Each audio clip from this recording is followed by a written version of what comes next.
رہنا ہے.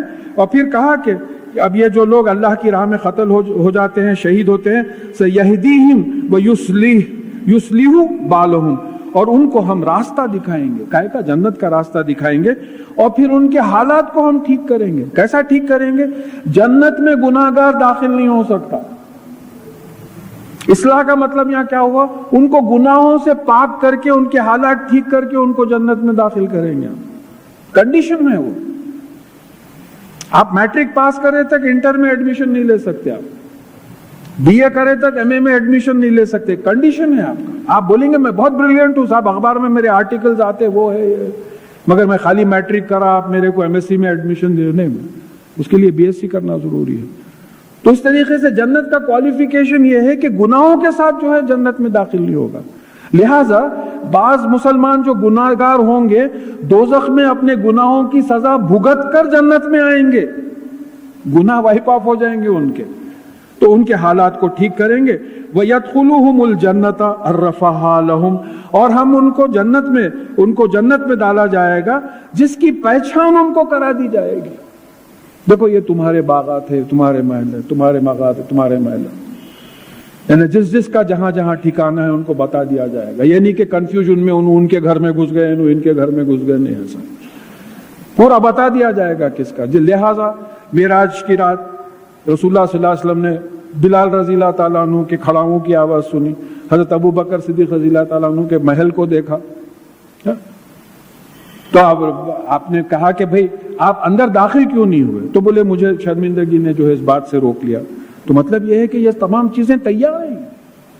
بولے مساجد جنت کے باغات ہیں, اس میں اللہ تعالیٰ کا ذکر ادا کرو, ذکر کرو, وہاں جو ہے جھاڑ لگائے جائیں گے تمہارے, وہاں تم کو جو ہے پھل ملے گا.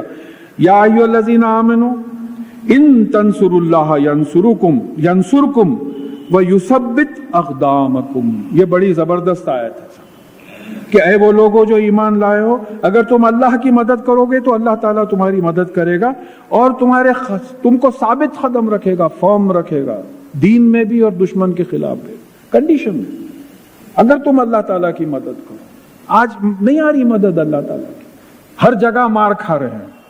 شرمندگی سے بولنا پڑتا ہے کہ کوئی ایک مقام کوئی بتا دے کہ جہاں بھی آپ کی عزت ہو رہی ہے, احترام ہو رہا ہے. ہر جگہ مار کھا رہے ہیں, اکنومیکلی, پولیٹیکلی, ہر طریقے سے, سوشلی, ایجوکیشنلی.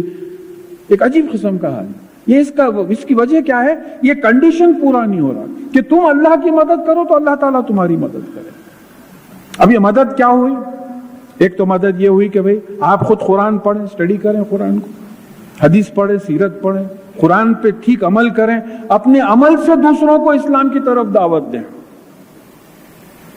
آپ حالی بول رہے ہیں ہمارا مذہب بہت اچھا ہے صاحب, انہیں بولتا ہمارا بھی مذہب بہت اچھا ہے صاحب, آپ کو کیا معلوم؟ جیسا آپ کو نہیں معلوم کیا ہے اس کو بھی نہیں معلوم اس کا مذہب کیا ہے. خالی انا کی بات ہو رہی کہ میں کیونکہ اسلام فالو کرتا ہوں اس لیے اسلام بہت اچھا ہے. یہ پڑھ کے نہیں بول رہا کوئی بھی آدمی, انا کی بات ہو رہی ہے. تو اب یہاں ایک رسول اللہ صلی اللہ علیہ وسلم نے ایک راستہ بتایا کہ دیکھو امر بالمعروف و نہی عن المنکر کرتے رہو, یعنی لوگوں کو نیکی کی طرف بلاؤ, برائی سے روکو. ایسا نہ ہو کہ ایک ایسا وقت آ جائے کہ تم مجھ سے دعا مانگو میں تمہاری دعا قبول نہ کروں, تم مجھ سے مدد مانگو میں تمہاری مدد نہ کروں, تم مجھ سے سوال کرو میں تمہارے سوال کا جواب نہ دوں. تو بات سمجھنا ہے یہ کام ہم نے چھوڑ دیا ہے اور اس میں قرآن کو ہم استعمال نہیں کر رہے. مشکل یہ اگر کام یہ ہو بھی رہا ہے تو قرآن کا استعمال نہیں ہو رہا.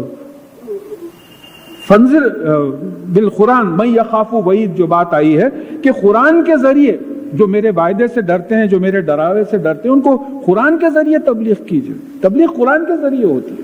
کھل کے بولنے میں کوئی جو ہے شرمندگی کی یا ڈرنے کی بات نہیں ہے. تبلیغ جو ہے رسول اللہ صلی اللہ علیہ وسلم نے بھی قرآن سے کی, مسنون طریقہ تبلیغ کا قرآن ہے.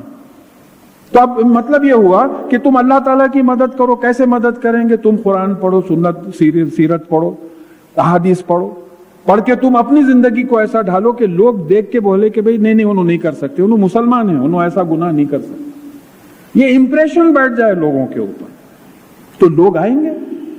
اذا جاء نصر اللہ والفتح ورأیت الناس يدخلون فی دین اللہ افواجا. کب کیا ہوا؟ صحابہ کا جو کیریکٹر دیکھے, رسول اللہ صلی اللہ علیہ وسلم کا کیریکٹر دیکھے تو فوجوں کی فوج جو ہے اسلام میں داخل ہوتی چلے گی.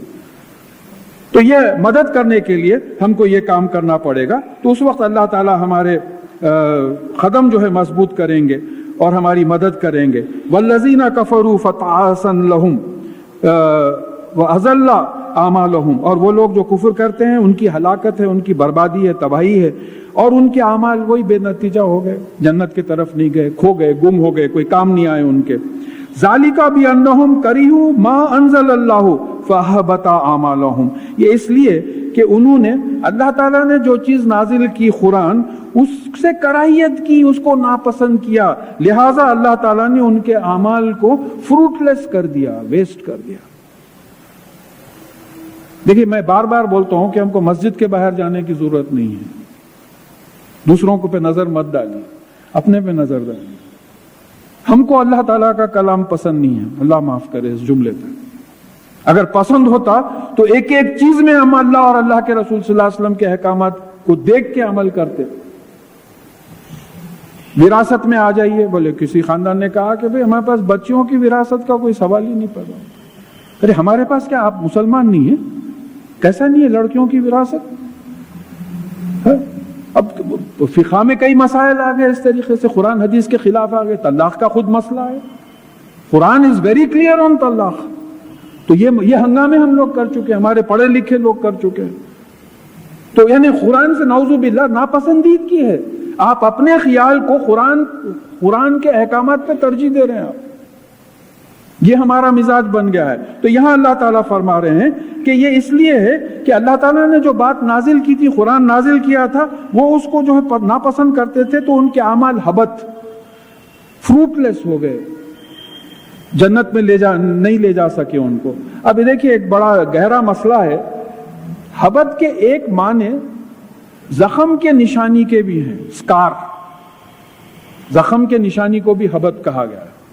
یعنی مطلب یہ ہوا کہ ان کا کفر جو ہے ان کے دل پر زخم کی نشانی کے طرح ایز اے سکار بچ گیا ہے ان کے اعمال کی وجہ سے. تو اسی لیے جو ہے جنت میں نہیں لے جا سکے ان کو. افلم یسیروا فی الارض فینظروا کیف کان عاقبۃ الذین من قبلہم، کیا انہوں نے زمین میں ادھر ادھر پھر کر نہیں دیکھا کہ ان سے پہلے لوگوں کا جو ہے کیا حال ہوا، ان کا نتیجہ کیا ہوا. دمر اللہ علیہم وللکافرین امثالہم، اللہ تعالیٰ نے ان کو تباہ و برباد کر دیا، اور ان کافروں کی بھی وہی مثال ہے، ان کا بھی وہی حال ہو. ایک اصول ہے، رسول جو میسج لے کے آتے ہیں ان پہ اگر کوئی عمل نہیں کرتا ہے تو اللہ تعالیٰ اس قوم کو تباہ کر دیتے ہیں. ایک جگہ آیا ہے کہ آہستہ آہستہ تباہ کرتے ہیں. بعض قوموں پہ جو ہے ایک دم عذاب آیا، بعض قوموں پہ آہستہ آہستہ عذاب آیا، کھینچتے چلے جا رہے ہیں ان کو دوزخ کی طرف، جو ہے کھینچتے چلے جا رہے ہیں ان کو مہلت دیتے ہوئے. ذالک بان اللہ مولی الذین آمنوا وان للکافرین لا مولی لہم، یہ اس لیے کہ وہ لوگ جو ایمان لاتے ہیں ان کا مولا اللہ ہے، ان کا گارڈین، ان کا دیکھ بھال کرنے والا نگران، ان کا والی، ان کا دوست، ان کا مددگار اللہ ہے. اور پھر جو لوگ کفر کرتے ہیں ان کا کوئی گارڈین ہی نہیں ہے، کوئی مولا ہی نہیں ہے، کوئی والی ہی نہیں ہے. شیطان ڈرا رہا آپ کو، ان سے کچھ نہیں ہے ان کے پاس. اگر اللہ تعالیٰ مدد پہ اتر آئے تو کوئی نہیں ٹھہر سکتا. لیکن مدد پہ اتر آنے کا کنڈیشن کیا بتایا کہ تم میری مدد کرو، میں تمہاری مدد کروں. تو ہم نے وہ مدد کا کام چھوڑ دیا، تو لہٰذا یہ معاملہ ہو گیا. ان اللہ يدخل الذین آمنوا وعملوا الصالحات جنات تجری من تحتها الانہار، بے شک اللہ تعالیٰ ان لوگوں کو جو نیک عمل کرتے ہیں، ایمان لاتے ہیں اور عمل صالح کرتے ہیں، یعنی اللہ پہ، رسولوں پہ، کتابوں پہ، فرشتوں پہ، مرنے کے بعد جی اٹھنے، حساب کتاب پہ، تقدیر پہ، یہ سب ایمان لاتے ہیں، پھر قرآن پہ ویسے ہی عمل کرتے ہیں جیسے رسول اللہ صلی اللہ علیہ وسلم نے بتایا ہے. تو اب فرمایا کہ ان کو جو ہے اللہ تعالیٰ ایسے باغات میں داخل کریں گے جہاں اس کے نیچے نہریں بہ رہی ہوں گی. برخلاف اس کے والذین کفروا ویتمتعون ویاکلون کما تاکل الانعام والنار مثوی لہم، اور وہ لوگ جو مزے اڑاتے ہیں اور ایسے کھاتے ہیں جیسے جانور کھاتے ہیں، یعنی جن کو حلال اور حرام کی کوئی تمیز نہیں ہوتی. چکن 65 کھانے چلے گئے،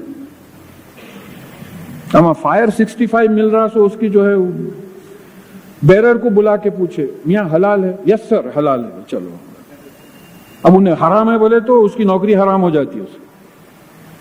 آپ کو معلوم ہے کہ یہاں ایسا پاسبل نہیں ہے, احتیاط کرنا چاہیے. ایک 2 پیسے کی چکن 65 کے واسطے جا کے اس کو جیسا بھونے ہیں آگ پہ وہاں بھونے جائیں گے. آپ کھاؤ مزے اڑاؤ, آپ کی بھی روسٹ بنا کے کھائیں گے فرشتے. تو بات یہ سمجھنے کی ہے کہ یہ لوگ کیونکہ یہاں مزے اڑا چکے ہیں اور ان کو حلال اور حرام کی تمیز نہیں تھی, تو ان کا ٹھکانہ جو ہے